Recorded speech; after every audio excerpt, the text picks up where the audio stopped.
ಆಗಿದ್ದು ಮೊಟ್ಟೆ ಅಟ್ಯಾಕ್. ಕ್ಷೇತ್ರಕ್ಕೆ ಬಂದ ಶಾಸಕರ ಮೇಲೆ ಮೊಟ್ಟೆ ಎಸೆದಿದ್ದಾರೆ. ಎಸೆದವರನ್ನ ಈಗ ಆಲ್ರೆಡಿ ಪೊಲೀಸರು ವಶಕ್ಕೆ ಪಡೆದಿದ್ದಾರೆ ಕೂಡ. ಆದರೆ ಮುನಿರತ್ನ ಅವರು ಈ ಪ್ರಕರಣವನ್ನ ಮತ್ತಷ್ಟು ಗಂಭೀರ ಆರೋಪಗಳ ಜೊತೆಯಲ್ಲಿ ತಳಕಾಕೋ ಪ್ರಯತ್ನ ಮಾಡ್ತಿದ್ದಾರೆ. ಡಿಕೆ ಬ್ರದರ್ಸ್ ನನ್ನನ್ನ ಕೊಲ್ಲೋ ಪ್ರಯತ್ನ ಮಾಡ್ತಿದ್ದಾರೆ, ಹಾಗೆ ಇಲ್ಲ ಸಲ್ಲದ ಪ್ರಕರಣಗಳಲ್ಲಿ ನನ್ನನ್ನು ತಳಕಾಕೋ ಪ್ರಯತ್ನವನ್ನ ಮಾಡಲಾಗ್ತಾ ಇದೆ. ಜೊತೆಗೆ ಶಾಸಕ ಸ್ಥಾನದಿಂದ ನಾನು ಹಿಂದೆ ಸರಿಬೇಕು ಅನ್ನೋದಕ್ಕೆ ಬೇಕಾದ ಎಲ್ಲ ಪ್ರಯತ್ನಗಳನ್ನು ಮಾಡಲಾಗ್ತಾ ಇದೆ. ಅದರ ಭಾಗವೇ ಈ ಮೊಟ್ಟೆ ಅಟ್ಯಾಕ್ ಅನ್ನೋದು ಮುನಿರತ್ನ ಅವರ ವಾದ. ಆದರೆ ಮರ್ಡರ್ ಮಾಡಬೇಕು ಅನ್ನೋ ಇರಾದೆ ಇದ್ದವರು ಮೊಟ್ಟೆ ಎಸಿತಾರಾ ಅನ್ನೋದು ಸದ್ಯಕ್ಕಿರುವ ಪ್ರಶ್ನೆ. ಮುನಿರತ್ನ ಅವರ ಆರೋಪಗಳು ಏನು ಅನ್ನೋದನ್ನು ಗಮನಿಸ್ತಾ ಹೋಗೋಣ. ಕೊಲೆ ಮಾಡುವ ಪ್ಲಾನ್ ಅನ್ನು ಮಾಡಿದ್ದಾರೆ ಡಿಕೆ ಬ್ರದರ್ಸ್. ಹಾಗೆ ಆರ್ ನಗರ ಕ್ಷೇತ್ರದಲ್ಲಿ ಮುನಿರತ್ನ ಅವರ ವಿರುದ್ಧವಾಗಿ ಕಂಟೆಸ್ಟ್ ಮಾಡಿ ಸೋತಂತಹ ಕುಸುಮಾ ಹನುಮಂತರಾಯಪ್ಪ, ಕೊಲೆ ಮಾಡುವ ಪ್ಲಾನ್ನ ಹಿಂದೆ ಡಿಕೆ ಬ್ರದರ್ಸ್ ಹಾಗೆ ಕುಸುಮಾ ಹನುಮಂತರಾಯಪ್ಪ ಇದ್ದಾರೆ ಅನ್ನೋದು ಶಾಸಕ ಮುನಿರತ್ನ ಅವರ ಆರೋಪ. ಬೆಳಗಾವಿಯಲ್ಲಿ ಹೇಗೆ ಲಕ್ಷ್ಮೀ ಹೆಬ್ಬಾಳ್ಕರ್ ಅವರನ್ನ ಸಚಿವೆ ಸ್ಥಾನದಲ್ಲಿ ಕೂರಿಸಿದ್ದಾರೋ, ಆರ್ ನಗರದಲ್ಲೂ ಕೂಡ ಕುಸುಮಾ ಅವರನ್ನ ಶಾಸಕಿಯನ್ನಾಗಿ ಮಾಡಿ ಆಕೆಯನ್ನ ಕೂಡ ಮಿನಿಸ್ಟರ್ ಮಾಡುವ ಇರಾದೆ ಕಾಂಗ್ರೆಸ್ನ ನಾಯಕರದ್ದು, ಅದರಲ್ಲೂ ಡಿಕೆ ಬ್ರದರ್ಸ್ ರದ್ದು ಅನ್ನೋದು ಮುನಿರತ್ನ ಅವರ ಆರೋಪ. ಇಬ್ಬರನ್ನೂ ಶಾಸಕರನ್ನಾಗಿ ಮಾಡಿ ಸಚಿವರನ್ನಾಗಿ ಮಾಡೋದೇ ಡಿಕೆ ಬ್ರದರ್ಸ್ ಗುರಿ. ಡಿಕೆ ರವಿ ಅವರನ್ನ ಸಾಯಿಸದೇ ಇದ್ದಿದ್ರೆ ನನಗೆ ಈ ಪರಿಸ್ಥಿತಿ ಬರ್ತಾ ಇರಲಿಲ್ಲ, ಅವ್ರು ಸಾಯದೇ ಇದ್ದಿದ್ದರೆ ಈ ಪರಿಸ್ಥಿತಿ ಬರ್ತಾ ಇರಲಿಲ್ಲ ಅನ್ನೋದು ಮುನಿರತ್ನ ಅವರ ಆರೋಪ. ಕುಸುಮಾ ಹನುಮಂತರಾಯಪ್ಪರನ್ನ ಶಾಸಕಿಯಾಗಿ ಮಾಡ್ತಾರೆ, ಶತಾಯಗತಾಯ ಪ್ರಯತ್ನ ಮಾಡ್ತಿದ್ದಾರೆ. ನೀಚ ಕೃತ್ಯಗಳಿಗೆ ಮುಖ್ಯಮಂತ್ರಿ ಸಿದ್ದರಾಮಯ್ಯ ಕುಮ್ಮಕ್ಕು ನೀಡೋದಿಲ್ಲ. ಇಲ್ಲಿ ಕಾಂಗ್ರೆಸ್ನ ಎಲ್ಲ ನಾಯಕರ ಪಾತ್ರ ಇಲ್ಲ, ಸಿದ್ದರಾಮಯ್ಯನವರ ಹಸ್ತಕ್ಷೇಪ ಇಲ್ಲ. ಸಿಎಂ ಸಿದ್ದರಾಮಯ್ಯನವರಿಗೆ ಗೊತ್ತಿಲ್ಲದಂತೆ ಡಿಕೆ ಬ್ರದರ್ಸ್ ಈ ಷಡ್ಯಂತ್ರ ಮಾಡ್ತಿದ್ದಾರೆ ಅನ್ನೋದು ಮುನಿರತ್ನ ಅವರ ಆರೋಪ. ರಮೇಶ್ ಜಾರಕಿಹೊಳಿ ಜೀವನ ಹಾಳು ಮಾಡಿದ್ದು ಡಿಕೆ ಬ್ರದರ್ಸ್.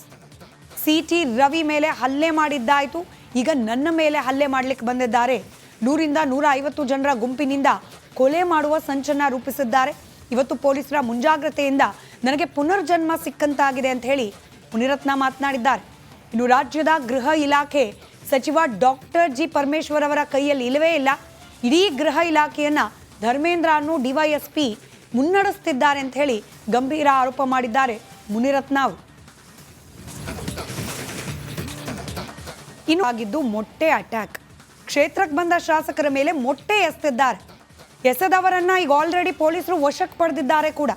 ಆದರೆ ಮುನಿರತ್ನ ಅವರು ಈ ಪ್ರಕರಣವನ್ನ ಮತ್ತಷ್ಟು ಗಂಭೀರ ಆರೋಪಗಳ ಜೊತೆಯಲ್ಲಿ ತಳಕಾಕೋ ಪ್ರಯತ್ನ ಮಾಡ್ತಿದ್ದಾರೆ.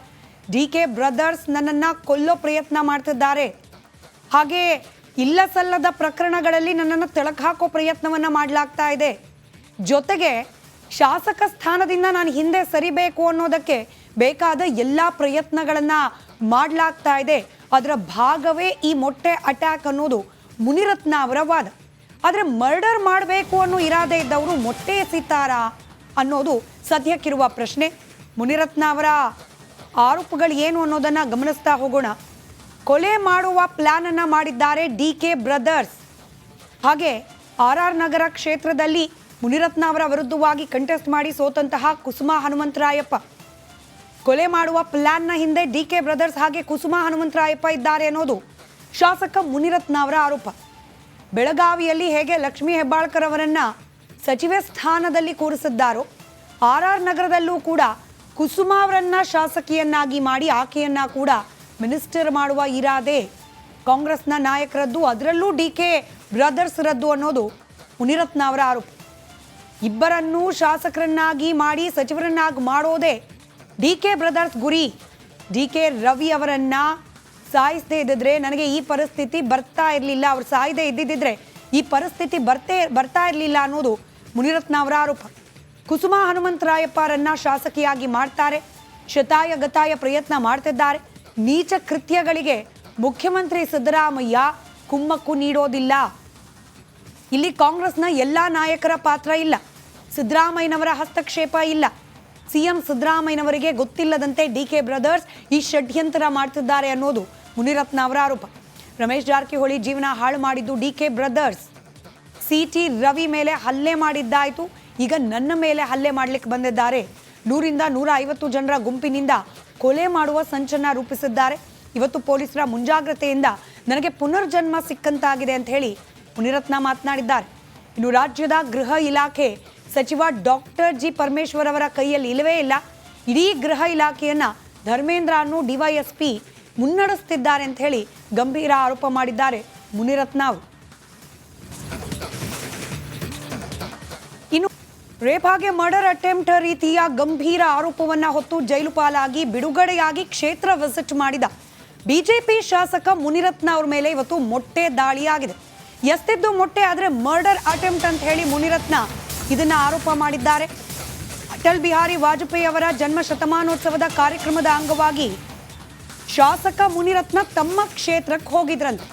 ಆ ಸಂದರ್ಭದಲ್ಲಿ ಮುನಿರತ್ನ ಅವರ ಮೇಲೆ ಮೊಟ್ಟೆ ಎಸೆಯಲಾಗಿದೆ. ಒಬ್ಬ ಶಾಸಕನ ಮೇಲೇನೆ ಈ ರೀತಿಯಾದ ಅಟ್ಯಾಕ್ಗಳಾದ್ರೆ ಕಾನೂನು ಸುವ್ಯವಸ್ಥೆ ರಾಜ್ಯದಲ್ಲಿ ಯಾವ ಹಂತದಲ್ಲಿದೆ ಅಂತ ಹೇಳಿ ಪ್ರಶ್ನೆ ಮಾಡ್ತಿದ್ದಾರೆ ಮುನಿರತ್ನ ಹಾಗೆ ಬಿಜೆಪಿಯ ನಾಯಕರು. ರಾಜ್ಯದಲ್ಲಿ ತುರ್ತು ಪರಿಸ್ಥಿತಿ ಜಾರಿಯಲ್ಲಿದೆಯಾ?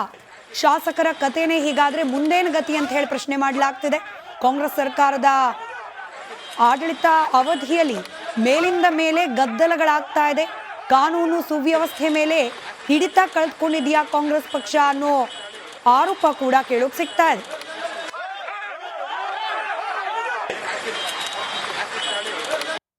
ಈಗ ನನಗೆ ಕೊಲೆ ಮಾಡ್ತೀರಿ ಅಂತ ಹೇಳಿ ನನಗೆ ಈಗಾಗಲೇ ಕಳೆದ ತಿಂಗಳು 5ನೇ ತಾರೀಕು ಎಷ್ಟನೇ ಒಂದು 7-8ನೇ ತಾರೀಕು ಹೊತ್ತಿ ಆ ಡಿಫ್ರೆನ್ಸಲ್ಲಿ ಕೊಲೆ ಮಾಡ್ತಾರೆ ಅಂತೇಳಿ ವಕೀಲ ರೂಪದಲ್ಲಿ ಇಬ್ಬರು ವಕೀಲರು ಬಂದು ನನಗೆ ಹೇಳಿದ್ರು. ನನಗೆ ಅವ್ರು ಹೇಳಿದ ತಕ್ಷಣ ನನಗೆ ಯಾಕೋ ಅನುಮಾನ ಬಂದು ಕಳೆದ ತಿಂಗಳು 9ನೇ ತಾರೀಕು ನಾನು ರಾಷ್ಟ್ರಪತಿಗಳಿಗೆ ಮತ್ತು ಪ್ರಧಾನಮಂತ್ರಿಗಳಿಗೆ ಕೇಂದ್ರ ಗೃಹ ಸಚಿವರಿಗೆ ಮತ್ತು NIAಗೆ ಮತ್ತು EDಗೆ CBIಗೆ ಎಲ್ರಿಗೂ ಸಹ ಪತ್ರ ಬರೆದಿದ್ದೀನಿ. ನನ್ನ ಕೊಲೆ ಆಗುತ್ತೆ, ನನ್ನ ಕೊಲೆ ಆದರೆ ಕೊಲೆಗೆ ಕಾರಣಕರ್ತರು DK ಶಿವಕುಮಾರು, DK ಸುರೇಶು, ಕುಸುಮ ಮತ್ತು ಅವ್ರ ತಂದೆ ಹನುಮಂತರಾಯಪ್ಪ ಹಾಗೂ ಇತರರು ಅಂತೇಳಿ ಅವ್ರ ಹೆಸರುಗಳು ಸಹ ನಾನು ಬರೆದು ಕೊಟ್ಟಿದ್ದೀನಿ. ಪ್ರಧಾನಮಂತ್ರಿ ಕಚೇರಿಯಿಂದ ನನಗೆ ಇಂಬರಾನು ಬಂದಿದೆ. ನನಗೆ ಗನ್ಮ್ಯಾನ್ ಕೊಡಿ ಅಂತೇಳಿ ರಾಜ್ಯಪಾಲರಿಗೂ ಸಹ ಮನವಿ ಕೊಟ್ಟಿದ್ದೆ. ರಾಜ್ಯಪಾಲರಿಗೂ ಮನವಿ ಕೊಟ್ಟು ರಾಜ್ಯಪಾಲರು ನನ್ನನ್ನು ಖುದ್ದಾಗಿ ಭೇಟಿ ಮಾಡುವಂಥ ಅವರು ದಿನಾಂಕನೂ ಸಹ ಕೊಟ್ಟಿದ್ದರು. ರಾಜ್ಯಪಾಲರನ್ನ ನೇರವಾಗಿ ಭೇಟಿ ಮಾಡಿದೆ. ರಾಜ್ಯಪಾಲರನ್ನ ಭೇಟಿ ಮಾಡಿದಂಥ ಸಂದರ್ಭದಲ್ಲಿ ಅವರು ರಾಜ್ಯ ಸರ್ಕಾರದ ಗಮನಕ್ಕೆ ತರ್ತೀನಿ ಅಂತ ಅವರು ಹೇಳಿದರು. ಅದಾದಮೇಲೆ ಮತ್ತೆ ಹೇಮಂತ್ ನಿಂಬಾಳ್ಕರ್ ಅವರಿಗೆ ನಾನು ಪತ್ರ ಬರೆದಿದ್ದೀನಿ. ಅವ್ರಿಗೆ ವಾಯ್ಸ್ ಮೆಸೇಜು ಕಳಿಸಿದ್ದೀನಿ. ಸರ್, ನನ್ನ ಜೀವಕ್ಕೆ ತೊಂದರೆ ಇದೆ, ನನಗೆ ನೀವು ಗನ್ಮ್ಯಾನ್ ಕೊಡಿ, ನನಗೆ ರಕ್ಷಣೆ ಇಲ್ಲ, ನನ್ನ ಕೊಲೆ ಆಗತ್ತೆ ಅಂತ ಅವ್ರಿಗೂ ಸಹ ನಾನು ಈಗ 2-3 ದಿನದಿಂದ ಒಂದು ವಾಯ್ಸ್ ಮೆಸೇಜ್ ಕೊಟ್ಟಿದ್ದೀನಿ. ಗೃಹ ಮಂತ್ರಿಗಳು ಇದಕ್ಕೆ ಉತ್ತರ ಕೊಡಬೇಕು. ಗೃಹ ಮಂತ್ರಿಗಳು ಭಾಳ ಒಳ್ಳೆಯ ವ್ಯಕ್ತಿ, ಸಜ್ಜನರು. ಆದರೆ ಗೃಹ ಇಲಾಖೆ ಅವ್ರ ಕೈಯಲ್ಲಿಲ್ಲ. ಒಬ್ಬರು DYSP ಧರ್ಮೇಂದ್ರ ಅನ್ನೋರ ಕೈಯಲ್ಲಿದೆ ಗೃಹ ಇಲಾಖೆ. ಧರ್ಮೇಂದ್ರ ಅವರು ಏನು ಬರ್ಕೊಡ್ತಾರೆ ಅದೇ ಕೇಸು. ಧರ್ಮೇಂದ್ರ ಯಾರ ಮೇಲೆ ಯಾವ ಥರ ಸುಳ್ಳು ಕೇಸ್ ಬರ್ಕೊಡ್ತಾರೆ ಅದೇ ಕೇಸು. ಈಗ ಧರ್ಮೇಂದ್ರ ಈಗ ಒಂದು ಪೋಸ್ಕೋ ಕೇಸ್ ಹಾಕ್ಸೋದಕ್ಕೂ ಸಹ ಒಂದು ಕಂಪ್ಲೇಂಟ್ ಬರ್ಕೊಟ್ಟಿದ್ದಾರೆ ನನ್ನ ಮೇಲೆ. ಪೋಸ್ಕೋ ಕೇಸ್ ಹಾಕಿ ನನ್ನ ಜೈಲಿಗೆ ಕಳಿಸೋದಕ್ಕೆ ಸಿದ್ಧತೆ ಮಾಡ್ಕೊಂಡಿದ್ದಾರೆ. ಅದಕ್ಕೆ ಶಾಸಕ ಮುನಿರತ್ನ ಅವ್ರ ಮೇಲೆ